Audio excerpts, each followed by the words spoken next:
Halo teman-teman, apa kabar? Welcome back to my channel. Di video kali ini kita akan membuat playlist baru terkait dengan JavaScript ya. Di video sebelumnya kita sudah membahas mengenai CSS dan beberapa contoh untuk penggunaan CSS ya. Nah, kita untuk session ini kita akan memulai untuk playlist baru yaitu mengenai JavaScript.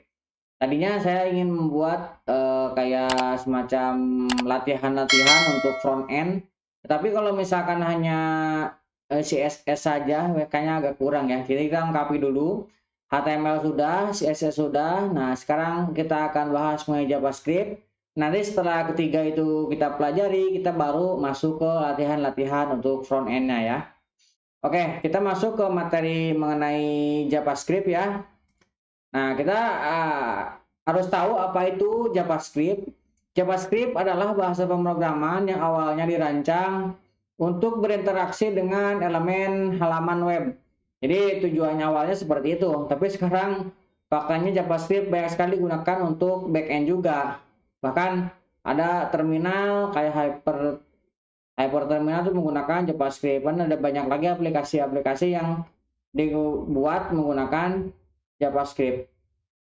Kemudian bagian utama dari JavaScript ini ada 3 bagian utama ya. Nanti ini akan kita pelajari. Yang pertama terkait dengan SCM script, SCMA script. Nah, ini menyediakan fungsional inti atau dasarnya ya. Nah, dari mulai ya seperti biasa untuk bagian inti dari programming language ya, bagian inti terkait misalkan variabel, kemudian kondisional, kemudian looping dan sebagainya. Kemudian ada dokumen objek model ataupun DOM. Ini menyediakan antarmuka untuk berinteraksi dengan elemen di halaman web. Misalkan kita mengambil input dari input box, misalkan itu bisa menggunakan DOM. Kemudian yang ketiga kita ada browser object model atau BOM. Ini menyediakan API browser untuk berinteraksi dengan web browser. Nah, kemudian ini kita mau bandingkan dulu ya. Karena JavaScript ini bisa kita pakai untuk client side programming dan server side programming. Nah, bagaimana untuk client side programming? Client side programming adalah script atau kode yang dieksekusi dari sisi klien. Nah, yang termasuk client side programming, contohnya misalkan kayak HTML, CSS itu merupakan client side programming. Jadi bisa kita buka, kalau misalkan browsernya kita buka, kita bisa tahu kelihatan scriptnya ya. Nah untuk JavaScript ini bisa kedua-duanya ya. Jadi bisa client side programming bisa, server side programming juga bisa. Nah, saat JavaScript digunakan di halaman web, maka itu termasuknya adalah client side programming. Tapi ketika JavaScript dijalankan di luar itu, kayak misalkan JavaScript berjalan menggunakan Node.js. Nah, ini termasuknya lingkungan server. Tidak seperti JavaScript dari sisi klien. JavaScript sisi server dijalankan di server yang memungkinkan kayak kita bisa mengakses database, sistem file, dan lain-lainnya ya. Nah, kita juga akan melihat sejarah JavaScript ya. Pada tahun 1995, JavaScript dibuat oleh pengembang Netscape bernama Brent Ace. Pertama namanya Mocha, bukan JavaScript ya, dan kemudian namanya diubah menjadi JavaScript. Escape memutuskan untuk mengubah LiveScript menjadi JavaScript untuk memanfaatkan ketenaran Java saat itu ya. Jadi di tahun-tahun itu Java lagi naik daun lah istilahnya. Keputusan tersebut diambil saat sebelum Netscape merilis produk browser webnya. Nah, saat itu persaingan dengan Microsoft ya. Nah, hasilnya pasti memiliki versi 1.0 ya. Kemudian Netscape merilis JavaScript 1.1 di Netscape Navigator 3. Sementara itu, Microsoft memperkenalkan produk browser yang bernama Internet Explorer atau IE3 yang bersaing dengan Netscape. Namun IE hadir dengan implementasi JavaScript-nya sendiri, bukan pakai JavaScript yang bikinan dari Netscape itu ya, dia menggunakan JScript. Nah, kalau sekarang menggunakan VBScript juga ada ya. Microsoft menggunakan nama JScript untuk menghindari kemungkinan masalah license karena memang saat itu sedang dikembangkan oleh Netscape. Kemudian pada tahun 1997 JavaScript 1.1 diajukan ke European Computer Manufacture Association sebagai proposal. Nah, untuk melakukan bahasa untuk membuatnya menjadi bahasa scripting. Tujuan umumnya adalah lintas platform dan vendor netral. TC39 hadir dengan SCME 262, sebuah standar untuk mendefinisikan bahasa scripting. Bahasa scripting baru ya, bernama SMA Script. Sering diucapkan EKMA Script. Setelah itu, Organisasi Internasional untuk Standarisasi dan Komisi Elektronik Internasional atau ISO mengadopsi SMA Script atau ISO SE 16262. Itu sejarahnya ya. Nah, ini sekilas saja buat pengetahuan teman-teman. Mungkin agak boring, nggak apa-apa, ini untuk awal-awal ya. Nanti kita prakteknya untuk selanjutnya ya. Jadi sebelum kita masuk ke praktek, kita perlu tahu dulu mengenai dasar teorinya. Nah, kemudian kita setelah tahu sedikit mengenai JavaScript, sejarahnya, kapan dibuatnya, kemudian JavaScript itu bisa client side programming, bisa server side programming. Nah, kita sekarang akan menginstal text editornya untuk tutorial kita. Nah, kita merekomendasikan ada 5 yang direkomendasikan ya. Bagi pemula, saya rekomendasikan nomor 1 ya, atau nomor 2, yaitu Visual Studio Code. Nah, Visual Studio Code merupakan text editor paling populer saat ini ya, paling banyak digunakan, karena mudah digunakan dan nyaman. Nah, kemudian ada Sublime Text. Nah, Sublime Text ini sifatnya tidak open source ya, jadi kita diharuskan membayar license untuk penggunaan komersial. Kemudian ada Bracket. Nah, kalau Bracket ini open source. Nah, kemudian yang keempat ada Vim ataupun NeoVim. Ini kalau buat teman-teman yang underground, yang pengen beda dari yang lain, karena NeoVim ini berbasis terminal. Kemudian ada Notepad++. Nah, di tutorial kita ke depan kita akan menggunakan NeoVim sebagai text editor. Tapi kalau misalkan teman-teman mau menggunakan Visual Studio Code juga bisa mengikuti tutorial ini, karena secara keseluruhan kita bukan mentutorkan fungsional dari text editornya, tapi lebih ke penggunaan atau pengerjaan JavaScript-nya. Oke, untuk memulainya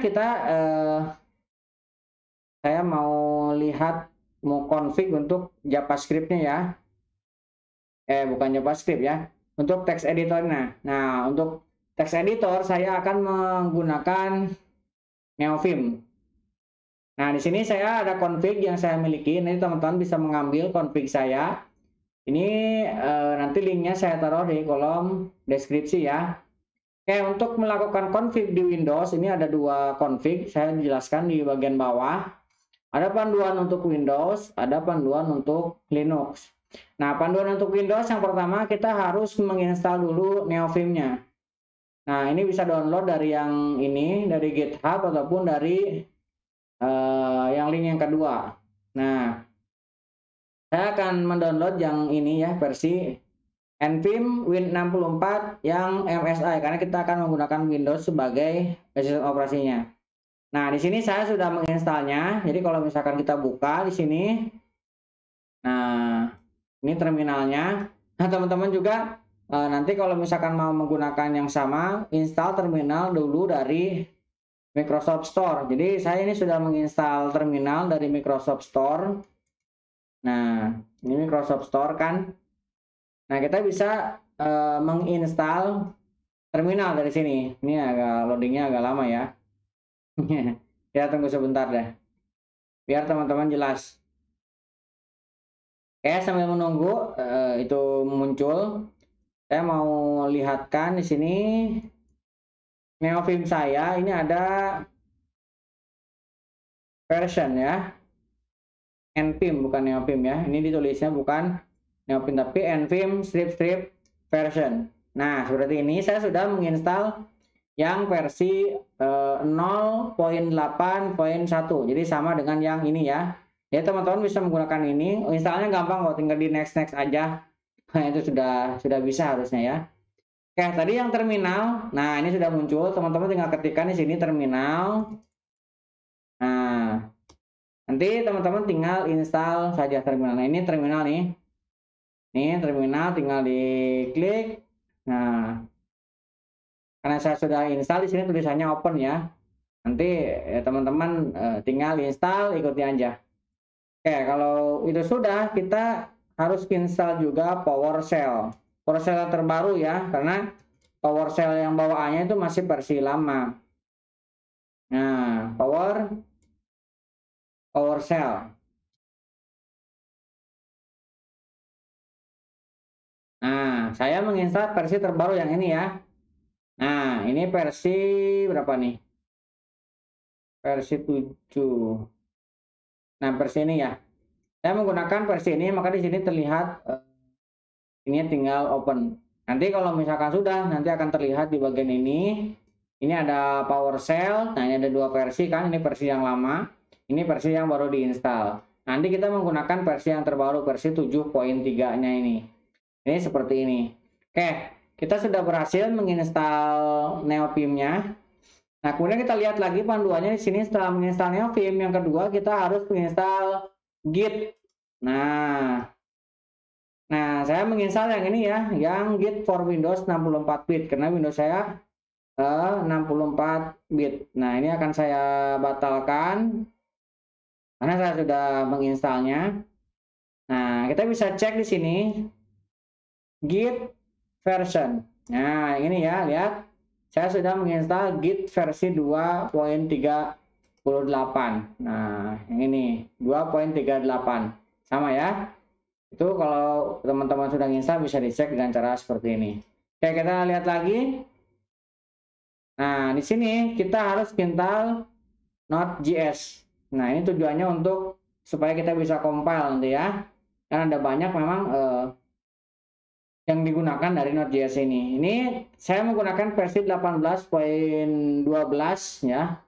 Teman-teman tinggal download yang ini ataupun mau yang ini juga boleh, tapi yang direkomendasikan yang ini ya, yang 18.1.2.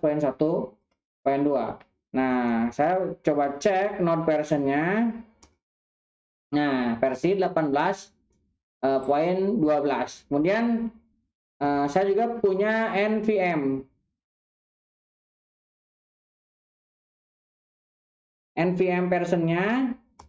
Nah, ini kalau misalkan teman-teman sudah install Node, nanti ada NVM-nya. NVM-nya saya versi 8.19.2. Oke, ini sudah terinstall semua ya. Kemudian di sini ada lagi, kita harus menginstal C atau C++ compiler. Nah, saya menggunakan yang ini, yang sys32. Nah, nanti teman-teman tinggal klik yang download ini, download installernya, kemudian diinstal. Nah, seperti ini. Nah, saya sudah menginstalnya. Nah, ketika sudah selesai install, nanti akan muncul halaman seperti ini. Halaman yang nomor 5 ini nih. Nah, ketika muncul, teman-teman tinggal copy script yang ini nih. Ming dari basement ya, dari sini. Nah, kemudian klik kanan, disalin, kemudian dipaste ke sini, kemudian dijalankan. Nanti jalan seperti ini. Nah, kalau misalkan sudah, teman-teman tinggal cek untuk versinya. Nah, karena saya sudah install, ini akan saya cek versinya. Nah, saya sudah menginstal versi 12.2 untuk GCC-nya atau C builder-nya. Oke, C compiler bukan C builder ya. Ini sudah, kita lihat lagi di sini. Nah, untuk teman-teman yang nanti memang agak kebingungan, di sini ada kasih link YouTube-nya ya. Teman-teman bisa lihat tutorial untuk setup-nya. Kemudian kita juga boleh menginstal RipGrab. Nah, RipGrab ini tujuannya untuk proses pencarian secara Pagi Finder ya. Nah, supaya nanti lancar, teman-teman silahkan install. Nah, saya sudah menginstalnya. Nah, teman-teman tinggal scroll ke bawah, nanti di sini ada perintahnya. Nah, saya menggunakan yang ini ya. Nah, teman-teman kalau mau lihat officialnya tinggal sini. Nah, di sini juga sebenarnya ada NeoVim juga bisa diinstal dari sini ya. Nah, teman-teman tinggal copy yang ini nih. Ini tinggal di copy, kemudian tinggal diinstal. Nah, saya sudah menginstalnya, RipGrab-nya ini. Kemudian kita lihat lagi Legigit. Legigit juga saya sudah menginstalnya. Nah, ini, nah nanti ada perintah untuk install di Windows seperti apa. Nah, ini ada untuk Windows ya. Ini ada untuk Windows. Ini teman-teman tinggal ikuti saja. Nah, nanti kalau sudah, nanti akan bisa dijalankan untuk lazy git-nya. Oke, itu kemudian, nah selanjutnya kita juga harus menginstal font. Nah, supaya nanti tampilan dari sidebar menunya itu terlihat ya, terlihat lebih lebih terlihat lah lebih. Nah, kayak misalkan seperti ini nih. Ini kan ada kayak siku dan logo Windows nih. Ini kalau misalnya kita menggunakan font yang sesuai, ini bisa terlihat lebih bagus. Nah, teman-teman tinggal klik yang bagian font ini. Nah, nanti teman-teman tinggal cari yang Cascadia Curve Node Font yang ini ya. Saya menggunakan Cascadia Curve Node Font. Nah, nanti untuk config-nya teman-teman masuk ke sini. Nah, ini ada setting. Nah, kemudian saya menggunakan PowerShell yang ini ya. Nah, teman-teman ke appearance di sini saya menggunakan Cascadia Curve Node Font untuk fontnya. Nah, nanti tampilannya akan lebih bagus kalau menggunakan font itu ya. Oke. Kemudian yang terakhir ini untuk PowerShell tadi sudah kita singgung ya. Oke. Kita akan bersihkan ini, saya akan clear screen. Kemudian saya akan ketikkan nvim. Nah, ini masih belum ada config-nya ya tampilannya. Seperti ini, saya mau keluar. Oke. Nah, karena saya sudah membuatkan alias, saya ketika menekan V, nah di sini ya, ada V profile. Nah, saya sudah membuat alias di sini. V itu aliasnya adalah npim. Nah, jadi kalau misalkan nanti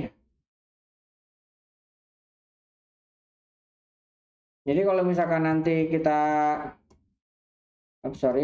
key, nah menekan V, nah itu langsung masuk ke navim-nya. Oke. Oke, ini sudah. Nah, sekarang kita akan tinggal menginstal konfigurasinya. Nah, kita menggunakan Windows, kita copy yang ini. Yang atas ini ya, panduan untuk Windows. Oke, kita tinggal paste ke sini. Nah, kalau sudah tinggal kita tekan enter seperti ini.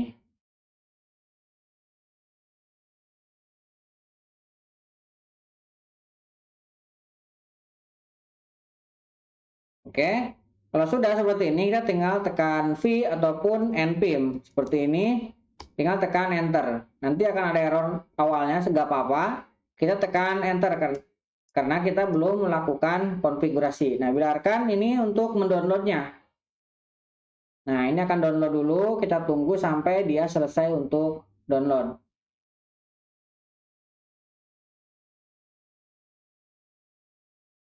Oke.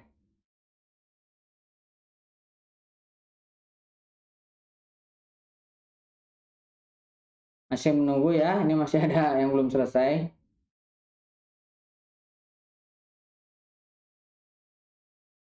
Oke. Oke, semuanya sudah terinstall. Kita bisa tekan key. Nah, ini akan saya clear screen. Kita akan masuk lagi. Nah, sekarang agak lama ketika awal karena ini masih ngeload ya. Nah, sudah terbuka. Nah, ini ada proses install untuk JDTLS secara otomatis ya untuk Java-nya karena. Nah, untuk yang lain kita harus install secara manual. Saya akan menekan spacebar ya, kemudian akan menekan L kecil. Kemudian saya akan menekan untuk I besar.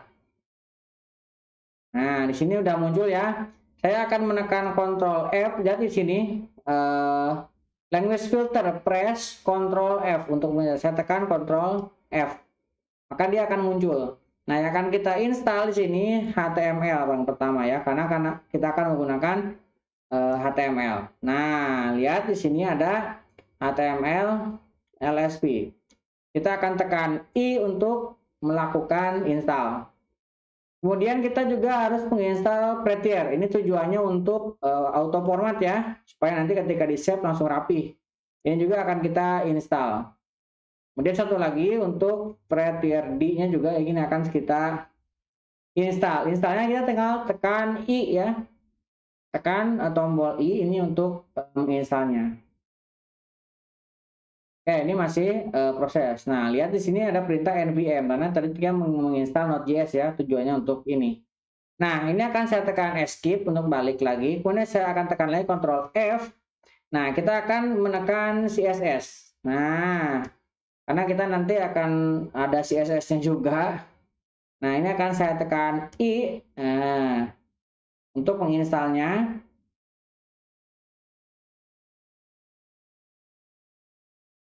Oke, saya akan tekan escape, kemudian saya Ctrl F lagi.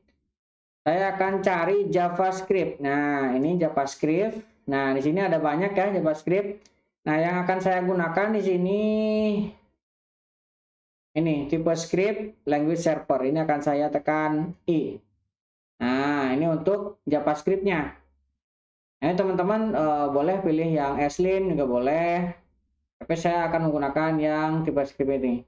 Oke, ini sudah semua. Saya akan tekan Q untuk keluar. Nah, sekarang kita akan menginstal receiver-nya.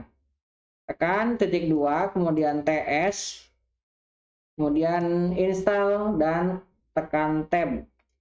Pertama kita akan menginstal HTML. Nah, ini untuk coloringnya ya, supaya nanti terbaca bahwa itu sebuah tag HTML. Kemudian saya mau menginstal TS install CSS. Nah, oke. Nah, kemudian saya juga akan menginstal ini titik 2 TS install JavaScript. Oke, ini akan saya install juga.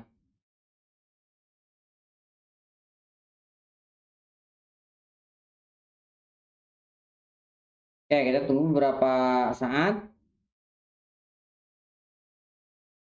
Oke, sudah selesai ya. Nah, ini akan saya escape dan saya akan tekan Q untuk keluar ya. Saya akan masuk lagi untuk melakukan pengecekan.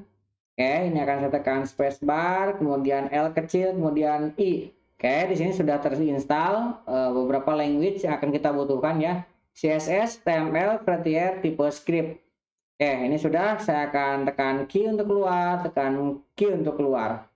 Oke, sekarang kita akan mencoba untuk menggunakan ini ya. Saya akan clear screen dulu. Saya akan masuk ke CD, kemudian di C. Kita akan masuk ke JavaScript. Nah, JavaScript tutorial. Gini ya. Kita akan membuat mkdir. Nah, kita akan membuat mkdir 01. Misalkan ini hello world. Nah, ini kan saya akan membuat satu buah folder hello world ya. Nah, kemudian saya akan masuk ke 01 ini. Oke, saya akan clear screen CLS. Kemudian saya akan menekan nvim seperti ini. Kemudian saya akan tekan enter menunya. Oke, nah ini sudah berhasil ya.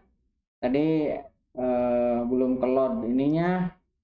Keyboard saya ternyata caps lock. Oke, ini sudah kebuka. Nah, sekarang kita akan menambahkan satu buah file ya di sini. Saya akan menekan A untuk membuat file baru. Saya akan membuat index.html. Nah, saya akan tekan enter. Nah, di sini sudah ada file HTML-nya. Saya akan tekan enter supaya dia kebuka di halaman kerja kita ya.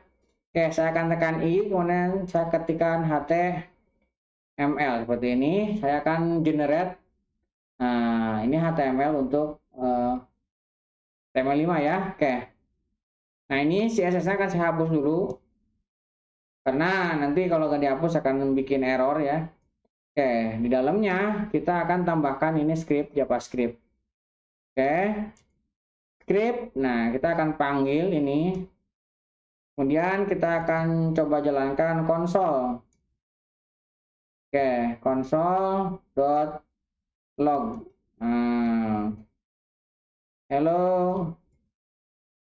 Hello world. Nah, seperti ini ya. Saya akan tekan Ctrl S. Nah, dia langsung memformat karena tadi kita menginstal Prettier ya. Oke. Nah, sekarang kita akan coba tampilkan secara live. Saya akan menekan Ctrl L untuk menjalankan live servernya. Oke, di sini tidak kelihatan ya karena adanya ini kita harus klik kanan inspect. Kemudian lihat konsolnya. Nah, di sini ada kelihatan hello world. Nah, itu kita sudah berhasil ya menjalankan JavaScript di browser. Nah, dan text editornya juga sudah berhasil kita config. Oke, mudah-mudahan bisa bantu teman-teman ini untuk config awal. Kita ke depan akan buat tutorial lebih detail lagi terkait dengan JavaScript. Buat teman-teman yang belum subscribe, jangan lupa subscribe dan nyalakan tombol loncengnya. Sampai ketemu di video selanjutnya.